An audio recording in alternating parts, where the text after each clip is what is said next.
Se você não está preso dentro de um bunker, provavelmente você viu que o recorde da maratona foi quebrado. Pela primeira vez da maneira oficial, foi corrido abaixo da marca das 2 horas na maratona. Para ser mais exato, 1 hora, 59 minutos e 30 segundos. Só que isso não aconteceu apenas uma única vez. Aconteceu 2 vezes. Tiveram 2 atletas que correram abaixo das 2 horas na mesma prova e teve o terceiro colocado, isso aconteceu na Maratona de Londres no último final de semana, o terceiro colocado também correu mais rápido que o antigo recorde anterior. E neste vídeo nós vamos tentar desvendar o que levou o atleta em específico, o Sebastian Saue, a correr a maratona sub 2 horas, mas também o que está acontecendo para que as coisas aconteçam, que os atletas corram mais rápido, porque isso é um marco.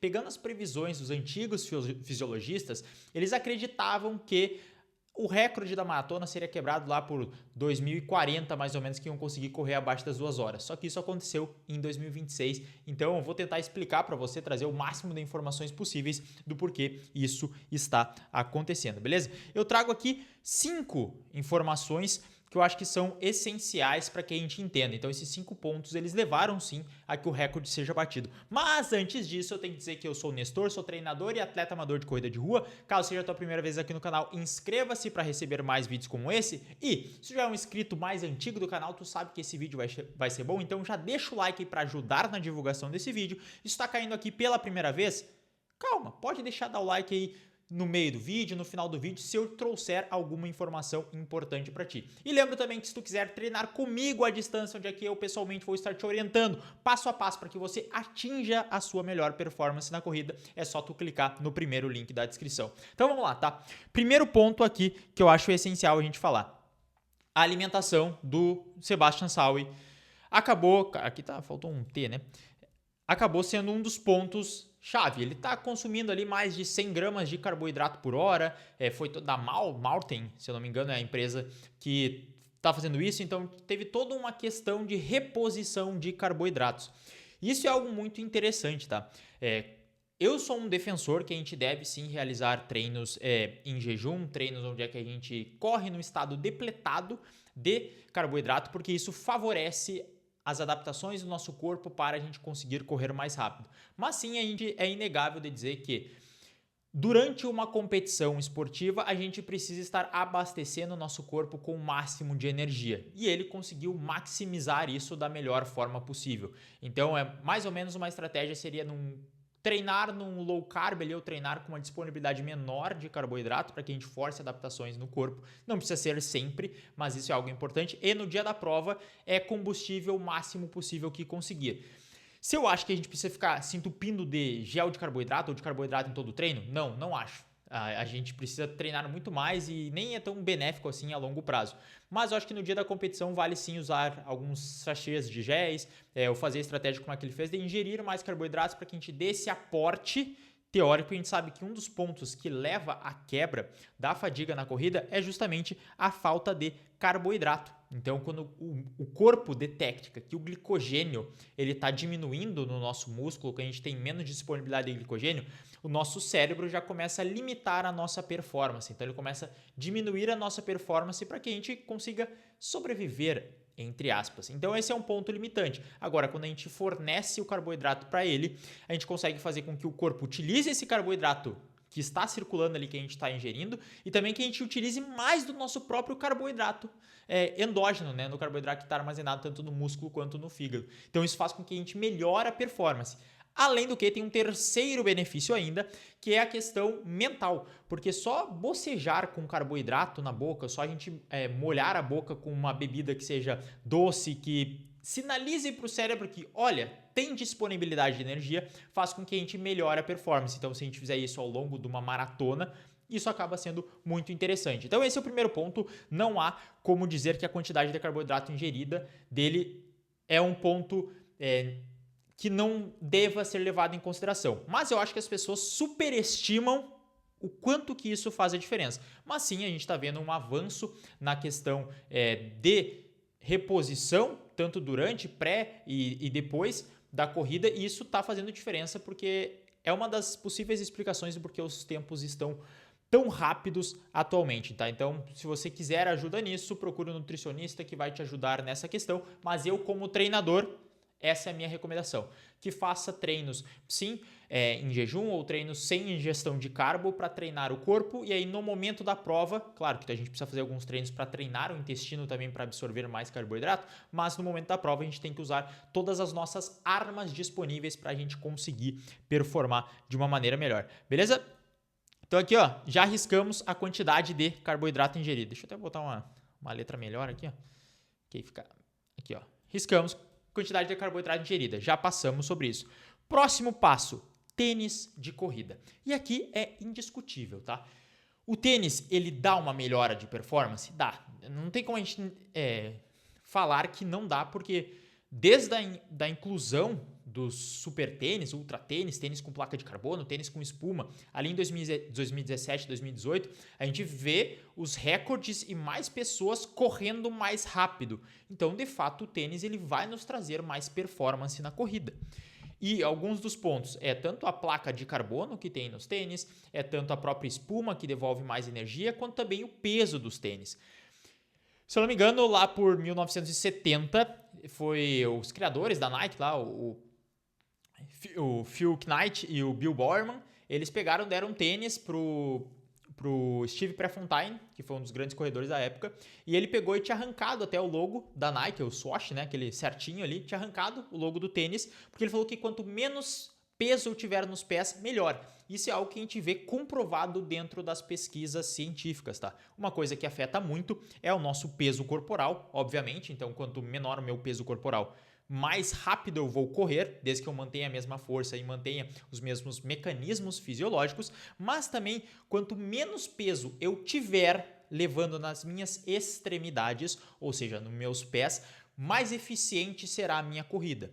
Um dos motivos do porquê os corredores africanos são tão bons é porque tem algumas pesquisas de questões antropométricas que mostram que eles possuem uma densidade óssea menor na parte distal da perna, então ali no final da canela e na questão do pé, o que faz com que a passada dele seja mais eficiente, porque a gente sabe que isso é princípio da alavanca, né? Se eu tiver muito peso na minha mão e ela estiver afastada, fica mais difícil de eu movimentar. Se estiver mais próximo, fica mais fácil, assim como o peso. Então, quanto mais longe do eixo está esse peso, mais ele vai prejudicar. Então, se tiver essa quantidade menor de peso, que é o caso do tênis da Adidas, que é um tênis de 97 gramas, vai sim fazer a diferença. Obviamente, você aí na sua casa, esse tênis, se eu não me engano, ele vai estar sendo vendido a 500 euros. Sei lá, no Brasil deve chegar a 6 mil reais esse tênis.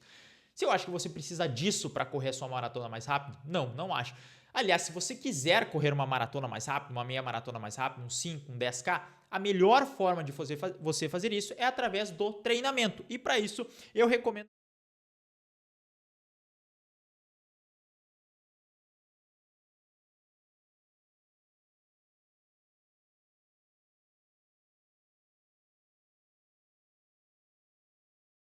Mas voltamos aqui. Então o tênis, sim, ele faz diferença, mas não acho que você vai fazer tanta diferença assim. As marcas prometem mais ou menos 3% de melhoria. Isso é uma melhoria muito grande. Mas você consegue isso também, reduzindo seu peso corporal, treinando melhor, dormindo melhor, fazendo fortalecimento. Então tudo isso ele impacta muito mais do que essa melhora marginal do tênis de corrida. Só que sim, pensando num atleta de elite, pensando nesses caras que eles já têm tudo isso maximizado, faz sim uma enorme diferença o tênis, porque 3% a mais é a diferença de correr um sub 2 horas ou ficar ali na beirada, né? Então, é sim, o tênis ele tem o seu papel de importância e um detalhe que é pouco falado, tá?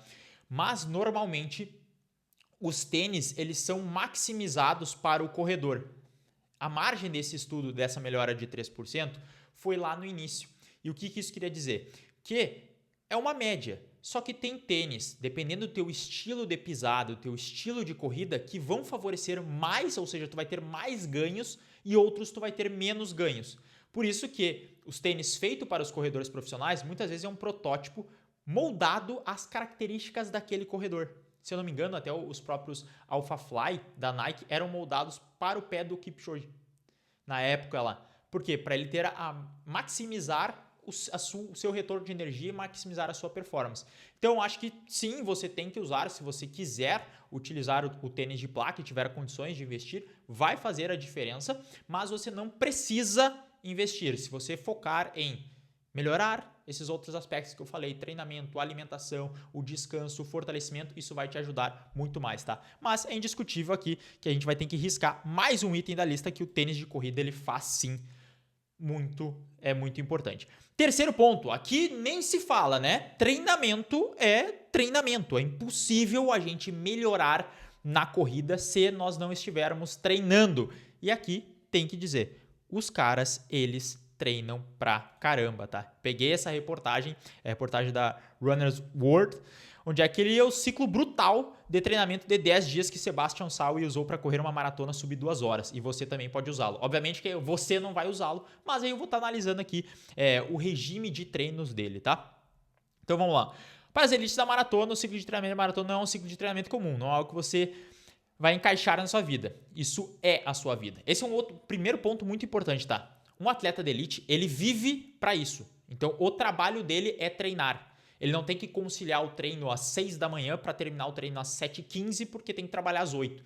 Não, ele treina às 6h30, mas ele chega em casa, treina às 8, ele toma o café, ele dorme, depois ele acorda e às vezes treina de novo, aí come o almoço, aí descansa, aí treina de novo de tarde, 9 horas da noite tá dormindo para no outro dia recomeçar tudo de novo. Então não tem como a gente se comparar em relação a isso. Mas tem alguns pontos aqui que são muito importantes, tá? Sebastian Saue é a primeira pessoa a administrar uma maratona oficial menos de 2 horas, é um desses elites com cronograma de treinamento. Não tente fazer isso em casa. Corredor prodigioso, Saue venceu todas as 4 maratonas em que competiu até agora e garantiu seu lugar na história com seu desempenho sem precedentes na Maratona de Londres. Verdade. Aqui, Cláudio Berardelli, treinador de Saue, compartilha como é o ciclo de treinamento típico de 10 dias para o atleta. Embora algumas partes pareçam identificáveis, é tudo menos amador. Ciclo de treinamento de 10 dias, então. Isso é como coisa muito interessante de falar, tá? O ciclo de treinamento, normalmente eu aqui dentro da minha assessoria, a maioria dos treinadores e ao redor do mundo organiza em ciclos de treinamento de 7 dias. Ou seja, a gente começa normalmente na segunda, e aí termina o ciclo de treinamento ali no sábado ou no domingo, dependendo para a pessoa. Por quê? Porque assim fica socialmente mais aceitável, já que a gente divide as semanas, né? Então no final de semana normalmente fica encaixado o treino longo, porque é mais fácil de treinar no final de semana, e aí fica tudo mais tranquilo de acontecer, né? Porque fica organizadinho da semana, segunda eu tenho a previsibilidade que eu vou fazer, terça, quarta, porque minha rotina é sempre igual. Mas para os atletas aqui, como a gente está vendo, muitas vezes eles organizam por 10 dias. Então o ciclo de treinamento é 10 dias. E aí eu vou começar, sei lá, na segunda-feira eu vou fazer tal treino, depois o meu ciclo de treinamento vai terminar na quarta da outra semana. E depois pode terminar de novo e começa na quinta-feira da outra semana. Como o atleta ele vive para isso, não importa muito esses dias. Então se consegue organizar desta maneira, tá? E aí a gente começa, ó. Primeiro dia, um longo prazo aqui, seria uma corrida longa, progredindo de 25 km em cascalho para 40 km em asfalto. Antes do dia da corrida, Saue fará 2 corridas de 40 km. Para contextualizar, antes da Maratona de Londres do ano passado, ele correu essas sessões em 2:08 e depois em 2:04. Eu tinha visto um vídeo no Instagram, depois não consegui achar mais, onde ele tinha feito esse mesmo percurso que ele costuma fazer em 2:02. Esses mesmos 40 km. Ou seja, ele estava muito melhor condicionado do que nos outros anos, o que é algo muito bom.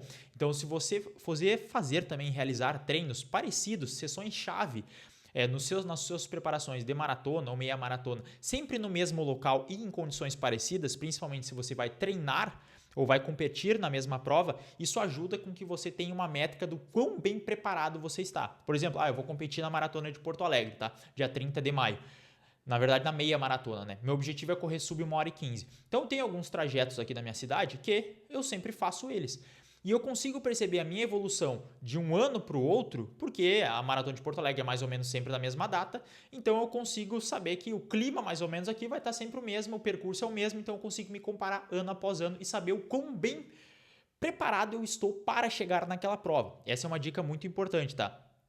E aí, aqui ó, começando em cascalho, ou seja, a gente está falando numa terra batida, num terreno mais difícil, um terreno mais duro, um terreno que tem que fazer mais força para terminar com 40 km no asfalto. Então, uma progressão ao longo da corrida e isso é algo muito importante da gente ter, tá? Essa progressão ela é algo essencial e aqui a gente consegue ver que ele fez isso. Dias 2 e 3, dias duplos abrangendo 20 km toda manhã e 10 km todas as tardes. Então aqui, depois de um longo, perceba, ele dá 2 dias de recuperação, essa recuperação ativa, fazendo treinos, porque teve uma outra entrevista que ele deu, na verdade a entrevista pós-maratona, se tu quiser tu pode procurar aí, que ele falou que o principal ponto para esta maratona é a quilometragem, né? A milage, seria as milhas, né, percorridas, os quilômetros percorridos. E quando a gente fala de maratona, volume é fundamental. Então aqui, ó, todas as manhãs, 20 km de manhã e 10 km à tarde, 30 km por dia.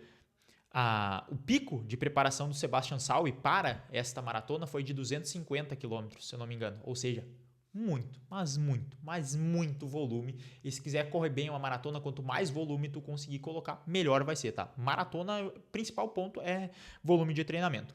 Dia 4, fartlek é uma sessão de intervalado curto, aproximadamente 8 a 16 km de duração, tá? Importante dizer que esses 8 a 16 km de duração aqui são referentes a duração do intervalado. Então pode ser tipo um 8 de 1000, que para ele é um intervalado curto, ele deve fazer 2 e pouco por quilômetro, então é um intervalado pequeno, né?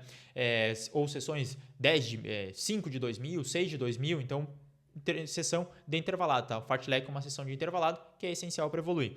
Aí aqui, ó, dia 5, recuperação executada, seria corridas de recuperação também, então sem muita específico, né, de quilômetros, mas provavelmente deve estar rodando ali na casa de 1 hora. É difícil encontrar dados desses atletas. Dia 6, sessão de longo intervalo, aproximadamente de 18 a 25 km de duração.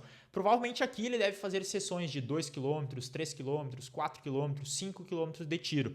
Essa é uma forma que eu também gosto bastante de utilizar com os meus alunos, tá? Fazer uma sessão um pouco mais curta e mais intensa, que provavelmente é o que ele faz aqui, né? Então, trabalhando um pouquinho mais rápido que o ritmo da maratona, para o ritmo da maratona ficar mais fácil, a gente forçar um pouco mais as fibras rápidas, para a gente trabalhar num limiar um pouco mais acelerado, e um outro dia com sessão de intervalo um pouco mais longo. Então, tanto na duração quanto também no estímulo mesmo, né? Então, 2 km, 3 km, 4 km, para que o corpo vá se acostumando a correr mais tempo. Aí pode ser no ritmo da maratona ou ligeiramente mais lento.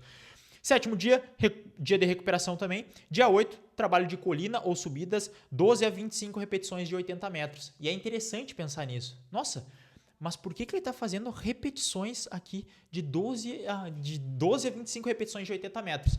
Para um cara desse nível, 80 metros vai dar mais ou menos uns 10 segundos ali de duração. E eles fazem isso justamente para manter aquilo que é mais crucial para o corredor, que é a velocidade, a capacidade de produzir força. Então, quando tu faz esse treinamento na subida, tu garante que tu consegue se manter rápido, é um trabalho de força específica muito legal, é um trabalho de técnica específica muito legal, e tu tá garantindo que tu tá fazendo a manutenção da tua velocidade e da tua capacidade. Isso é algo muito importante, que muitas vezes a galera esquece no ciclo de maratona. Acho que é só ficar rodando lento, e não é. A gente tá vendo aqui que o melhor corredor de maratona da história faz trabalho curto de repetição, trabalho para ganho de força, esse trabalho de potência. Então isso é algo muito importante e é necessário para que a gente fique melhor na corrida.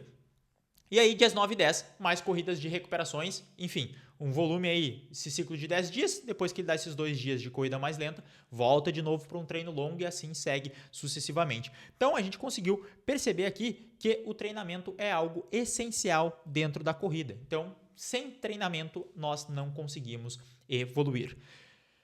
4º ponto que pouquíssima gente falou, mas que é extremamente necessário. Esse cara aqui, ó. Esse cara aqui foi um dos responsáveis pelo Sebastian Saue ter corrido a maratona sub 2 horas. E também porque ele ter corrido a maratona sub 2 horas. Porque se você é um corredor e você quer ter bons resultados, você anseia por bater seu RP, por conseguir aquele desempenho máximo, você precisa ter alguém rivalizando com você no dia da prova. Não existe nada melhor do que ter alguém correndo com você no dia da prova, para tu falar assim, não, eu não vou perder para esse cara, e o cara acelera, tu acelera junto e todo mundo vai, e vocês dois, sei lá, independente de tu ganhar ou perder, mas os dois conseguem ter uma performance melhor. Todas as minhas melhores performances foram competindo com alguém. Foi alguém que estava do meu lado ali, alguém que fala, não vou perder para esse cara, ou putz, vou junto com esse cara, eu sei que eu consigo ganhar dele, eu sei que eu tenho potencial para correr pelo menos junto com ele. E as melhores corridas foram assim. A maioria dessas corridas eu perdi, mas eu consegui ter um ótimo desempenho por conta do adversário. Então, ter um adversário, ter essa competitividade saudável é algo muito positivo, porque isso eleva o nível da corrida em si. Imagina o Sebastian Saue correndo sozinho. Chegou no quilômetro 38. Putz, estou sozinho. Eu sei que tem o recorde mundial, mas não tem ninguém me pressionando para eu correr mais rápido, para minha cabeça, sabe quando tu tá querendo vencer o outro? Não vai ter isso. Porque não vai ter ninguém ali pressionando. Então, entrar em provas competitivas faz com que a gente explore melhor o nosso potencial. Ter um rival, ter uma pessoa ali vai nos ajudar e muito a melhorar na corrida. E aí que entra este ponto aqui, ó, que é o pelotão da prova, né? Tanto o pelotão da prova como propriamente a questão do Yomif Kejelcha, né? Porque além dele na prova, também tinha os Pacers, né? Que puxaram ali até o quilômetro 30, se eu não me engano, estavam ditando o ritmo desde o início, porque, cara, as pessoas que estavam competindo, tanto Kejelcha quanto o terceiro, que era o Kiplimo, se eu não me engano, os três ótimos corredores. Então, um vai puxando o ritmo do outro, um vai querendo ganhar do outro, e isso faz com que eleve o nível de todo mundo. Então, o pelotão da prova é algo essencial. Dificilmente era uma coisa que, por exemplo, o próprio Kipchoge falou que não tinha ninguém correndo num nível próximo dele para que forçasse ele a alcançar os recordes da maratona. Quase sempre ele terminava as provas sozinho, porque não tinha essa galera querendo colocar ali esta pressão. Então, é uma coisa que faltou. E se a gente for pegar todos os melhores momentos da história, sempre tiveram atletas rivalizando. Então, o Usain Bolt era tanto com o Justin Gatlin quanto com o Johan Blake, aí o Carl Lewis e o Ben Johnson, aí tu pega o próprio Kipchoge e o Bekele ali no início de 2010, aí, putz, se a gente vai para outros momentos da maratona também, o próprio Ingebrigtsen com o Josh Kerr tem uma rusga ali, aí o Colin Hawker, o Nugusina nos 1500 ali, 800, então sempre tem esses corredores que acabam rivalizando entre eles, e isso faz com que o esporte melhore. Então, o pelotão de prova é algo que sim precisa ser levado em conta se a gente quiser ter bons resultados, e eu acho que isso é algo essencial, tá? E o último, mas não menos importante, é a mentalidade ou a crença. Por quê? O Kipchoge, lá em 2017, correu a maratona sub 2 horas. Depois, ele repetiu ali, chegou próximo de novo de correr, aí veio o Kiptum em 2022, 2023, que correu 2 horas e alguns segundos. E o que isso faz com o inconsciente coletivo? É o mesmo efeito do Roger Bannister. Para quem não sabe, o Roger Bannister, em 1954, ele foi o primeiro homem a correr uma milha abaixo de 4 minutos, 1.609 metros abaixo de 4 minutos. Até então, isso era visto como algo impossível de acontecer. Só que ele foi lá, numa corrida, correu isso. Pela primeira vez na história, correu 13,58, 13,59, alguma coisinha. E o que isso fez? Nossa, se esse cara conseguiu, eu também consigo. Ou seja, criou-se um consciente coletivo de que era possível fazer aquilo ali. O que aconteceu, se eu não me engano, foi 6 semanas depois, outro cara já correu abaixo de 4 minutos. E um ano depois, 6 pessoas já tinham corrido abaixo de 4 minutos. E ali, então, diversas pessoas foram melhorando, simplesmente porque passaram a acreditar que aquilo era possível. Então, todos esses atletas que estão surgindo agora, eles são relativamente novos. Por exemplo, acho que o Kejelcha, se eu não me engano, ele tem 29 anos. Um atleta relativamente novo. Então, quando o Kipchoge estava correndo ali a sub 2 horas pela primeira vez, ele de 2017, ele tinha 20 anos. Ou seja, ele cresceu com essa mentalidade de que era possível fazer aquilo ali. Isso é alimentando. Então, putz, o Kiptum corria 300 km na semana. Tá, se eu correr um 250, eu acho que é possível também. Aí, essa confiança ela vai se aumentando, porque eu estou fazendo o que os caras faziam. E eu estou vendo meus tempos melhorar no treino. Isso porque a confiança ela é pautada em evidências. Se eu estiver treinando bem, estiver me dedicando, e eu começar a sentir que os treinos eles estão me melhorando, putz, minha confiança vai aumentando. E eu vou ficando mais grande, né? Eu vou chegando melhor para a prova. Então, isso é algo muito importante, essa mentalidade, essa crença que vai se criando. Agora que 2 atletas correram sub 2 horas, o que vai acontecer? Vou te falar, talvez ano que vem já a gente vai ver mais atletas correndo sub 2 horas, porque foi quebrado esse inconsciente. Então, tipo, putz, é possível fazer isso. E a partir do momento que uma pessoa faz, passa a se acreditar que aquilo é possível. Obviamente que não é todo mundo que vai correr a maratona sub 2 horas, mas os caras que estão lá na ponta, na elite, eles percebem essas mudanças e acaba mudando toda a mentalidade. Então, isso aqui é algo essencial. Se tu quiser melhorar o teu resultado na corrida, tu precisa também buscar essas histórias de inspiração. Talvez tu não vai estar se inspirando, sei lá, no Saui, no Kejelcha, no Kipchoge, porque os caras estão muito distantes da tua realidade. Mas eu sempre falo, tem alguns atletas que eu olho para eles e eu falo assim, cara, se esse cara conseguiu, eu também consigo. Porque eu olho para ele, tipo assim, também é um atleta às vezes um pouco mais alto. E, tipo, eu sou alto, né? Pegando ali a média da corrida de longa distância. Putz, é um atleta um pouco mais alto. Ele é um atleta que também é um pouco mais pesado que a média. Putz, se esse cara conseguiu, por que eu não vou conseguir? Eu sou feito da mesma fibra que ele. Então não é pegando o cara tipo, que é o outlier, mas pegando pessoas, referências às vezes da tua própria cidade, ou atletas do Instagram, pessoas que tu conhece de cidades vizinhas. Tu vê, se esse cara consegue, eu consigo também. Então eu preciso dissecar o que ele está fazendo. Talvez eu vou precisar de um volume maior de treino que ele. Talvez eu precise me dedicar a alguns pontos específicos que esse cara não está se dedicando. Mas se ele consegue fazer, eu também consigo.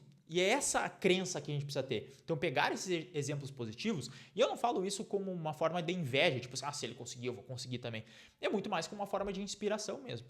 Putz, ele chegou lá. Eu também quero chegar lá. O que ele fez para chegar lá? Putz, é o treino, é a alimentação, é o fortalecimento, é estar mais presente em prova, é estar num ambiente competitivo, é ter um sistema de treinos melhor. Enfim, isso vai me fazer elevar para um próximo nível. Espero que eu tenha conseguido entender aqui quais os motivos que levaram o pessoal aqui, o Sebastian Saui, a correr a maratona sub 2 horas. E lembro a você, se tu quiser saber mais sobre o meu trabalho, só clicar na descrição do vídeo, o primeiro link para minha assessoria, tem link para o fortalecimento inteligente, link para o meu Strava, link para o meu Instagram. Do lá tu vai encontrar todas as informações. E agora sim, se tu chegou no final desse vídeo, isso aqui mudou a tua forma de pensar e ver o recorde da maratona, agora sim pode deixar o like. No mais, a gente se vê no próximo vídeo e lembra sempre, independente se tu vai correr maratona ou não, o que baixa pace é o treino. Valeu!